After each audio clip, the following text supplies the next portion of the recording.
नमस्कार, बहुत स्वागत आप सभी का। मैं आपके साथ अब्दुल नबी हसन हूं और लेकर हाजिर हूं आपका बेहद पसंदीदा शो खबर दिन भर।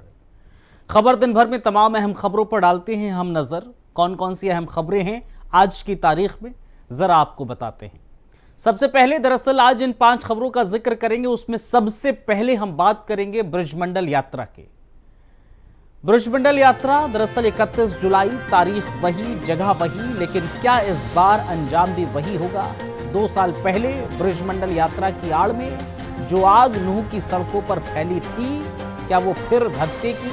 सवाल वही है। क्या इस बार हालात काबू में होंगे या फिर वही चेहरों, वही नारे और वही नफरत लौटेगी? कैमरे तैयार रहे, सुरक्षा बल तैनात रहे, लेकिन असली इम्तिहान इस बार नूह के धैर्य और सौहार्द का रहा। आपको दिखाएंगे वो किरदार जिन्होंने हिंसा की पटकथा लिखी थी, आज वो कहां हैं, डिटेल आपको बताएंगे। इसके अलावा दूसरी अहम खबर का जिक्र करेंगे। जिक्र दरअसल उल्फा का करेंगे। एक्टिव मोड में क्या नजर आ गया? 13 जुलाई की सुबह म्यांमार के सगाई की पहाड़ियों में कुछ ऐसा हुआ जिसने भारत की सुरक्षा एजेंसीज को चौंका दिया। धमाके हुए।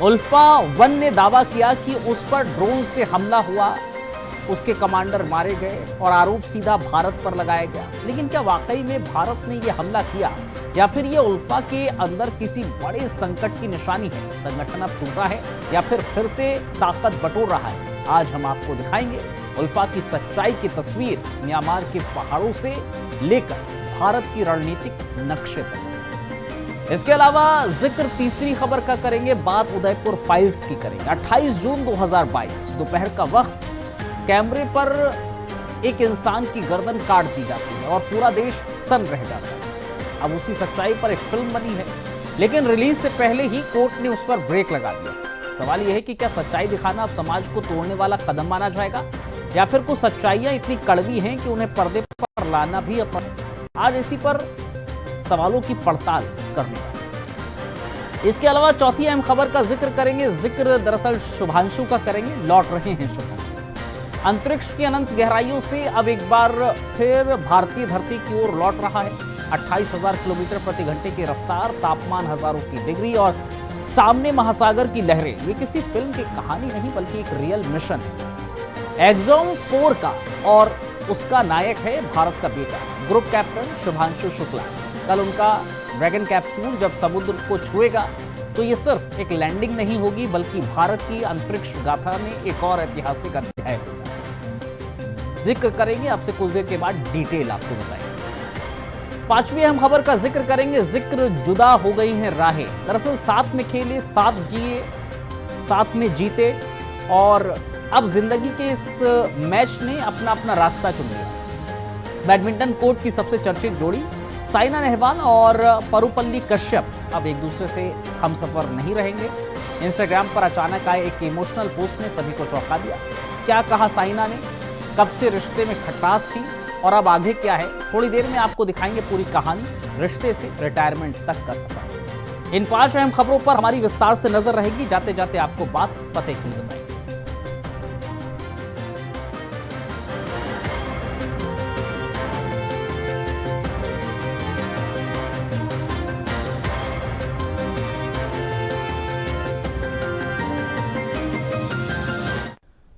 लेकिन शुरुआत दरअसल ब्रजमंडल यात्रा से करेंगे। 31 जुलाई, तारीख वही, जगह वही, पर सवाल बड़े। क्या इस बार इम्तिहान खुद को दोहराएगा?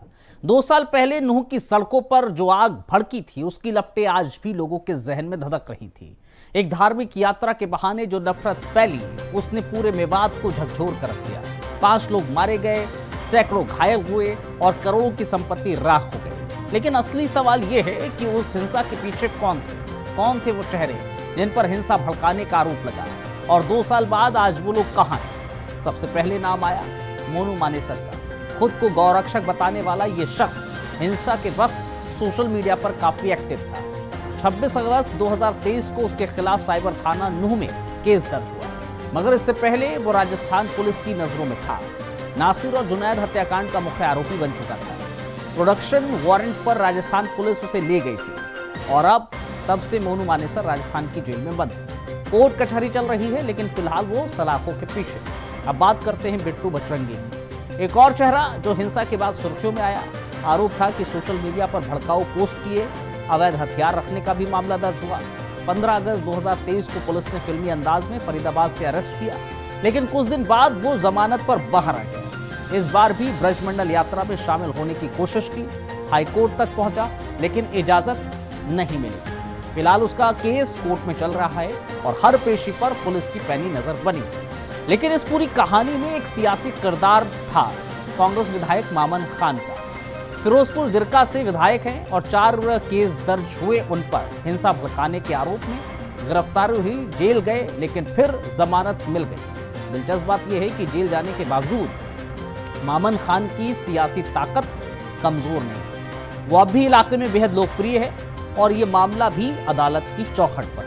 फैसला अब कानून को करना है। 2000 की वो हिंसा अचानक नहीं हुई थी।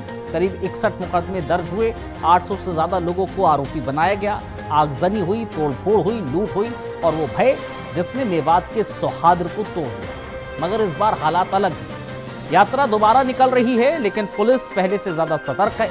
जिले में इंटरनेट बंद है, जगह जगह सुरक्षा बल तैनात है और पुलिस कह रही है हम पूरी तरह तैयार हैं। तो क्या नूह अब शांति की तरफ लौट रहा है? क्या फिर सियासत, सोशल मीडिया और धर्म की राजनीति एक बार फिर हालात को उलझा तो नहीं देगी? कैमरों की नजरें बनी हुई हैं, कानून की पकड़ मजबूत है, पर असली इम्तिहान तो सामाजिक सद्भाव का है। ब्रजमंडल यात्रा अब सिर्फ एक धार्मिक आयोजन नहीं, बल्कि नूह की परीक्षा भी बन चुकी है, जहां सिर्फ धर्म नहीं, विश्वास की भी परीक्षा हो रही है। हम पूरी तरह से तैयार हैं, पूरी फोर्स लगाई हुई है। सिटी एसएचओ मेरे पास 20-25 आदमी तो मेरी खुद उसमें साथ है और मेरा सब इंस्पेक्टर है, 25 आदमी उसके साथ है और नायब वाली गली है, 25 आदमी यहाँ लगे हुए हैं और अकबर चौक पे है 25 आदमी और 20 आदमी टी पॉइंट पे है, टी पॉइंट पे और 20-25 आदमी झंडा चौक पे। हमारा ये रूट है टी पॉइंट से और झंडा चौक और अकबर चौक से ताउडू रोड नहर नाका तक। वहाँ भी नाका लगा हुआ है, यहाँ भी नाका लगा हुआ है, वहाँ भी नाका लगा हुआ है। पूरी फोर्स साजो सामान से, लाठी डंडों से, अपनी प्रोटेक्शन से और तैयार है बिल्कुल। किसी भी इस प्रकार की कोई बात होती है तो उसके लिए पूरी तरह से तैयार है। अब बात उल्फा की करेंगे। दरअसल 13 जुलाई की सुबह म्यांमार के सगाई के पहाड़ों में एक हलचल हुई, धमाकों की आवाजें आईं और फिर एक बयान आया, उल्फा 1 के 4 ठिकानों पर ड्रोन अटैक। संगठन ने दावा किया कि उसके 3 टॉप कमांडर मारे गए हैं, जिनमें लेफ्टिनेंट जनरल मेधी भी शामिल रहे। कुल 19 मौत हुई, 19 घायल भी और दोष सीधे भारत पर। मगर भारत ने साफ इनकार कर दिया। ऐसे में सवाल यह है कि क्या वाकई किसी हमले का नतीजा था या उल्फा 1 की खुद की अंदरूनी कमजोरी के संकेत थे? दरअसल उल्फा यानी कि United liberation front of Assam कभी पूर्वोत्तर में भारत की सबसे बड़ी आतंकी चुनौतियों में इसको गिने जाना वाला यह संगठन था, लेकिन अब आज यह संगठन अपने अस्तित्व की लड़ाई लड़ रहा है। बांग्लादेश ने 2009 के बाद उल्फा के कई टॉप लीडर्स भारत को सौंप दिए। भूटान में 2023 में ऑपरेशन ऑल क्लियर चला और अब बचे हैं सिर्फ म्यांमार के घने जंगल, जहां से उल्फा 1 अपनी लड़ाई जारी रखने की कोशिश कर रहा है। दिसंबर 2023 में उल्फा का एक गुट केंद्र सरकार के साथ समझौता कर चुका है। यह था अरविंद राजखोवा का गुट, जो अब हिंसा से बाहर है। लेकिन परेश बरुआ के नेतृत्व वाला उल्फा इंडिपेंडेंट अब भी बंदूकें उठाए हुए हैं, और वो भी म्यांमार के भीतर, जहां भारत का सीधा ऑपरेशन चलाना आसान नहीं है। सच्चाई यह है कि म्यांमार फिलहाल खुद के अंदरूनी संघर्षों में उलझा है, इसलिए वो उल्फा जैसे गुटों के खिलाफ कोई बड़ा अभियान नहीं चला पा रहा। यही वजह है कि उल्फा 1 जैसे संगठन दुर्गम पहाड़ी इलाकों में छिपकर ऑपरेट कर रहे हैं, और यही भारत की सुरक्षा एजेंसीज के लिए चुनौती भी है। उल्फा 1 अकेला नहीं है। NSCN, खापलांग, मणिपुर के कुछ मैतेई उग्रवादी गुट और म्यांमार के नागा क्षेत्र के कुछ संगठनों के साथ इसका गठजोड़ बना हुआ है। यानी कि एक नेटवर्क जो भारत की पूर्वोत्तर सीमा पर लगातार सक्रिय रहने की कोशिश करता है। हालांकि इसका असर पहले जैसा नहीं है, लेकिन भारत के लिए इन्हें नजरअंदाज करना भी खतरे से खाली नहीं है। तो क्या उल्फावन खत्म हो रहा है? शायद, लेकिन पूरी तरह नहीं। सीमावर्ती घने जंगल, विदेशी जमीन और छुटपुट नेटवर्क इसे पूरी तरह मिटने से रोक रहे हैं। और जब ऐसा है तो भारत की सुरक्षा एजेंसीज के लिए ये एक रणनीतिक सिरदर्द बना रहेगा। शायद छोटा खतरा है, लेकिन नजर हटाना सबसे बड़ी भूल हो सकती है।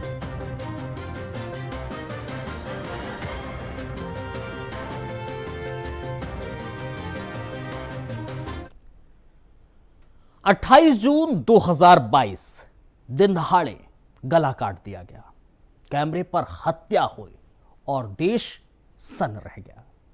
दर्जी कन्हैया लाल की वो निर्मम हत्या सिर्फ एक इंसान की जान नहीं ली गई थी, बल्कि इंसानियत को झकझोर देने वाला कत्ल बन गया था। अब उसी सच्चाई को पर्दे पर दिखाने की कोशिश हो रही है, लेकिन सवाल उठ रहा है कि क्या सच्चाई दिखाना अब सामाजिक सौहार्द के खिलाफ हो गया है? उदयपुर फाइल्स नाम से बनी फिल्म को रिलीज से ठीक पहले दिल्ली हाईकोर्ट ने रोक दिया। कोर्ट ने साफ कहा, पहले केंद्र सरकार इसकी समीक्षा करे, तय करे कि फिल्म में कोई नियमों का उल्लंघन तो नहीं हुआ है। कोर्ट ने इस समीक्षा के लिए केंद्र को 7 दिन का समय दिया। यह रोक तब तक जारी रहेगी जब तक सरकार अंतिम फैसला ना ले। इस याचिका को दाखिल किया जमीयत उलेमाए हिंद के अध्यक्ष मौलाना अरशद मदनी ने। उनका कहना है कि यह फिल्म सामाजिक सौहार्द को नुकसान पहुंचा सकती है, लेकिन फिल्म निर्माता अमित जानी का दावा है यह एक सच्ची घटना पर आधारित फिल्म है जो किसी धर्म के खिलाफ नहीं है। वो अब सुप्रीम कोर्ट का रुख करने जा रहे हैं, लेकिन यहां एक और आवाज है जो कहीं ज्यादा भावुक और तड़पती हुई है। कन्हैया लाल के बेटे यश साहू की। यश कहते हैं 3 साल में हमें न्याय नहीं मिला, लेकिन सिर्फ 3 दिन में फिल्म पर रोक लगा दी गई। वो भावुक होकर कहते हैं ये फिल्म हमें फिर से उस दिन की याद दिला गई। ये सिर्फ एक कहानी नहीं, हमारे पिता की सच्चाई है। यश ने बताया कि उनकी मां ने प्रधानमंत्री मोदी को पत्र भी लिखा है, एक मुलाकात की अपील भी की है। एक बार, बस एक बार पूरा परिवार मिलकर न्याय की उम्मीद जताना चाहता है। फिल्म के मेकर्स का दावा है कि फिल्म से जो भी पैसा आएगा वो पूरा परिवार को दे दिया जाएगा। तो अब सवाल ये है कि क्या अब देश में सच्ची घटनाएं भी पर्दे पर नहीं दिखाई जा सकती हैं? क्या एक परिवार की त्रासदी को आवाज देना सामाजिक सौहार्द को खतरे में डालने जैसा है? और सबसे अहम, जब न्याय धीमा है तो क्या सिनेमा पर भी सेंसर जरूरी है? जवाब कोर्ट देगा, लेकिन सवाल लोगों के जहन में जरूर गूंज रहे हैं।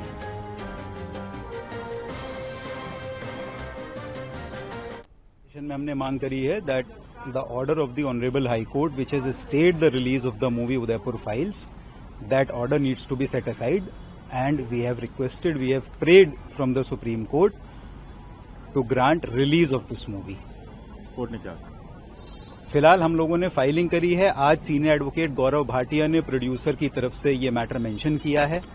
कोर्ट ने ये कहा है कि ओरली ऑब्जर्व किया है कि 1 या 2 दिन में ये मैटर कोर्ट में लिस्ट हो जाएगा। तो जब ये मैटर लिस्ट होगा तब अकॉर्डिंगली डिटेल्ड आर्ग्यूमेंट्स होंगे और तभी पता चलेगा कि सुप्रीम कोर्ट का इस मामले पे क्या फैसला होता है। ग्राउंड्स क्या है आपकी पिटीशन में? सर, ग्राउंड्स डिटेल में हमने पिटीशन में लिखे हुए हैं। ऐसे अभी मामला सब जुडिस है तो उस पर कमेंट करना ठीक नहीं होगा। Therefore I am just refraining my self to comment anything over national media regarding the legal grounds that we have taken.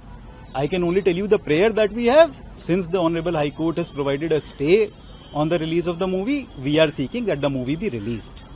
तो आपको नहीं लगता जब तक हाई कोर्ट का जो सुप्रीम कोर्ट का लिस्ट होगा, मैटर आएगा, तब तक हाई कोर्ट का ऑर्डर भी कंप्लाई हो सकता था? क्योंकि 2 दिन में उनको वो 2 दिन बीत चुका है, आगे 1 हफ्ते में डिसीजन लेना है गवर्नमेंट को, तो उस हाई कोर्ट के ऑर्डर का इंतजार करना चाहिए था आपको।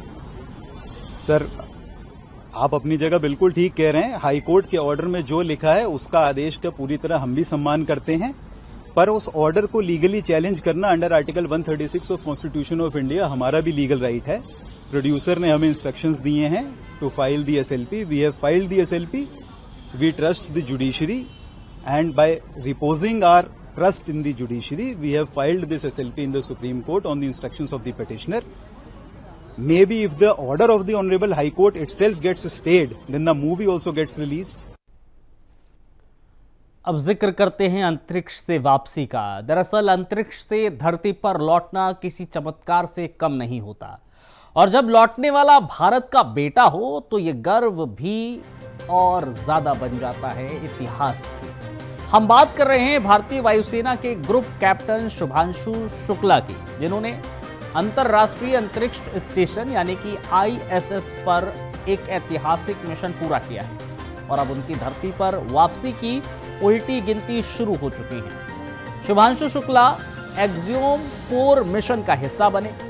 ये वो मिशन है जो भारत के लिए वैज्ञानिक गर्व और भविष्य की संभावनाओं की नई किताब लिख रहा है। अब उनकी वापसी 14 जुलाई को शाम 4:35 पर अनडॉकिंग से दरअसल शुरू हो जाएगी और 15 जुलाई दोपहर लगभग 3 बजे तक उनका SpaceX ड्रैगन कैप्सूल अंटार्कटिक महासागर में सॉफ्ट लैंडिंग करेगा। 28,000 किलोमीटर प्रति घंटे की रफ्तार से जब ये कैप्सूल पृथ्वी के वायुमंडल में प्रवेश करेगा तो तापमान हजारों डिग्री तक पहुंच सकता है, लेकिन ड्रैगन कैप्सूल की हीट शील्ड इसे सुरक्षित रखेगी और फिर खुलेगा पैराशूट और होगी स्पेशल डाउन, यानी कि समुद्र में सॉफ्ट लैंडिंग जो होती है।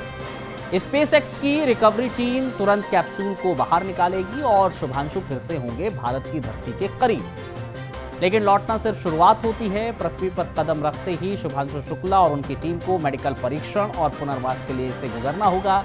अंतरिक्ष में रहने से शरीर की मांसपेशियां, हड्डियां, बैलेंस सिस्टम प्रभावित होता है और इससे उभरने के लिए कुछ दिन का वक्त लगता है। इस मिशन के दौरान शुभांशु ने अंतरिक्ष में 60 से ज्यादा वैज्ञानिक प्रयोग किए हैं, जिनमें भारतीय एजेंसीज और नासा दोनों के महत्वपूर्ण रिसर्च शामिल। उन्होंने अंतरिक्ष में मूंग और मेथी के बीज उगाए हैं, जो भविष्य में चांद या मंगल पर खेती के लिए बेहद अहम साबित हो सकते हैं। साथ ही 263 किलो वैज्ञानिक सैंपल और डेटा धरती पर लाए जा रहे हैं, जो भारतीय स्पेस रिसर्च के लिए सोने की खान से कम नहीं है। शुभांशु शुक्ला की यात्रा न केवल एक्सियोम 4 मिशन का हिस्सा है, बल्कि ये भारत के महत्वाकांक्षी गगनयान मिशन के लिए भी एक बड़ी नींव बन रही है। आने वाले महीने में इसरो उनके अनुभव से सीखेगा और देश अगला अंतरिक्ष यात्री भेजने की तैयारी करेगा। तो कल जब आसमान में एक छोटा सा कैप्सूल समुद्र में उतरेगा, वो सिर्फ एक अंतरिक्ष यात्री की वापसी नहीं होगी, वो भारत की वैज्ञानिक छलांग का साक्ष्य होगा और शुभांशु शुक्ला का नाम अंतरिक्ष की किताबों में स्वर्ण अक्षरों में दर्ज हो जाएगा।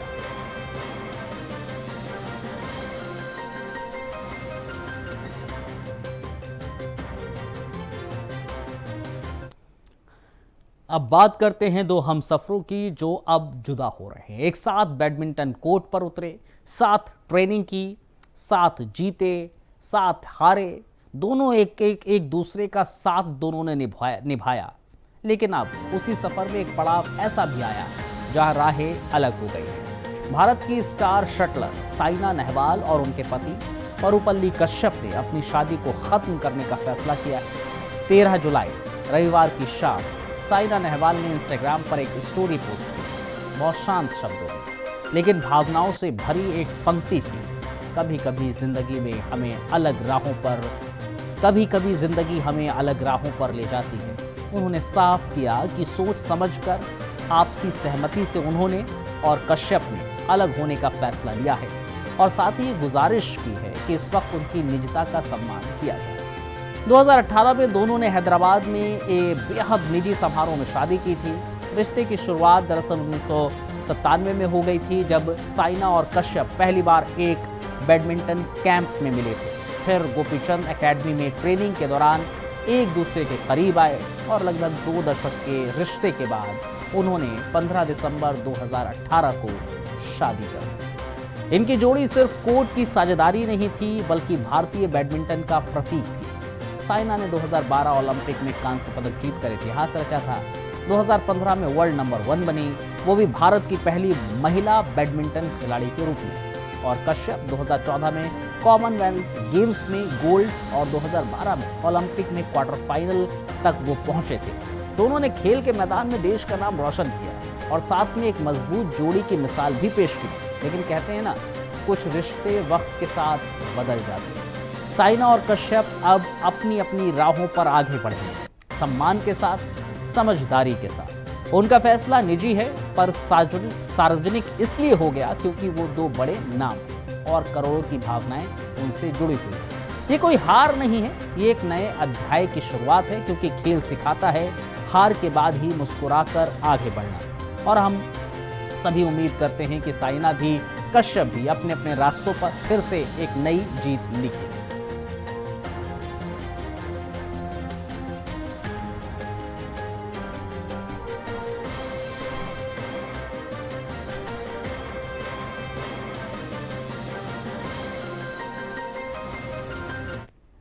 चलिए अब जाते जाते आज की बात पते की आपको बताते चलते हैं। आज की बात पते की है, दरअसल जिन हालातों में लोग टूट जाते हैं, उन हालातों में अगर आप ठहर गए तो वक्त आपका ज़रूर बदलेगा। ज़िंदगी में ऐसे मोड़ आते हैं जब इंसान के पास दो ही रास्ते होते हैं, या तो टूट जाए, हार मान ले, या फिर थोड़ी देर और रुक जाए, थोड़ा और सह ले कि ज़िंदगी हमेशा एक जैसी नहीं रहती। रात चाहे भी जितनी लंबी हो, सुबह ज़रूर आती है। बात पते की दरअसल आज यही थी। इस बात पते की के साथ मुझे और मेरी टीम को इजाज़त दीजिए। आप बने रहिए इंडिया वॉइस के साथ।